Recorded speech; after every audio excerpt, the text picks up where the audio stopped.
Doctors Ryan Schmidt and Mike Bredesen are agricultural researchers with the Ecdysis Foundation.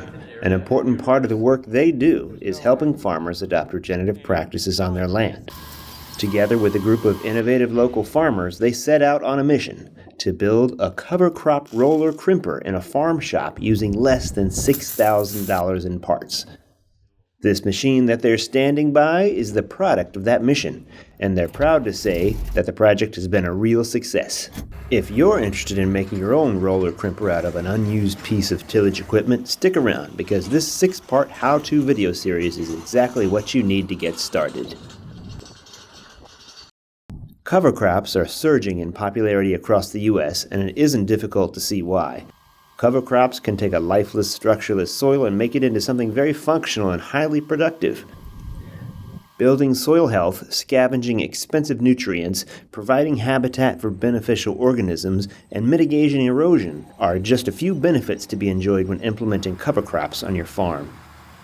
Using cover crops on a broad scale is a fairly new practice, and there are many questions to answer when it comes to cover crop management.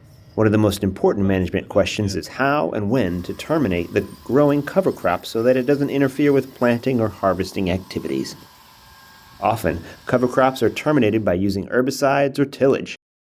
Each method has its own advantages and disadvantages. An emerging method for cover crop termination is by mechanically breaking or crimping plant stems using a piece of equipment called a roller crimper. The damaged plants die since their crimped stems can no longer transport nutrients and water.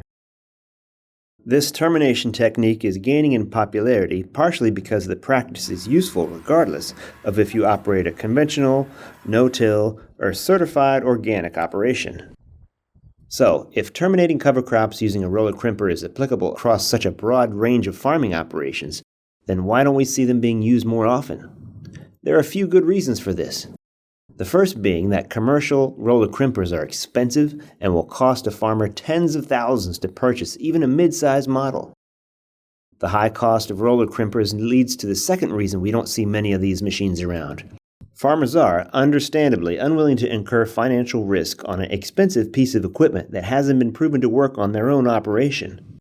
Reducing the financial barrier of owning a roller crimper became our goal.